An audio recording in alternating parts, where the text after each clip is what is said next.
they pass an illegal map, they are going to get sued and they are going to lose. I mean, Mark, let me just press you on the broader political moment. So Trump is at 36% and falling. The elections 1 month ago were a clear rejection of Donald Trump and Republicans who have acquiesced to everything he wants them to do, even though all those things are very unpopular politically. As Tim pointed out in the last conversation, he's underwater on every question that you ask voters.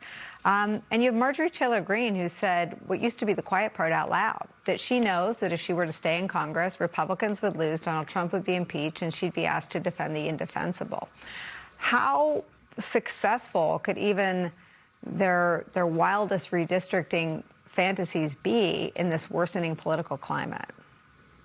So it's getting harder and harder for them, for sure. I used to think that the reason why Republicans fell in line was they were afraid of losing their primaries. I've actually talked now to enough Democratic members of the House and Senate who have told me that no, actually what they fear is physical violence at the hands of Donald Trump's supporters. So everyone should just digest and live with that for a moment, that these are elected officials who are fearing physical safety if they do things like not illegally gerrymander their states in the middle of the cycle.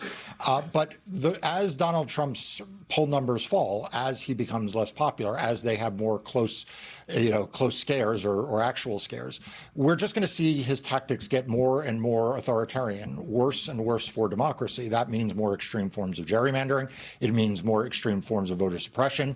It means election subversion. It means frivolous lawsuits. And as we saw after the 2020 election, it ultimately led to violence that he instigated around certification. So, we are on this path that we are able to now warn people in advance that this is where we're headed. The more unpopular Donald Trump is, the more extreme his behavior will be, and the more extreme his supporters' behavior will be.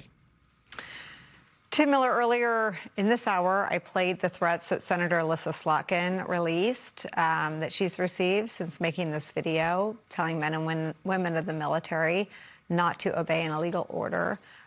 Your colleague Sam Stein tweeted this, quote, "A remarkable thing is happening right now in Indiana in which threats of physical violence are very much being deployed in overt fashion to achieve redistricting. And if it works, ...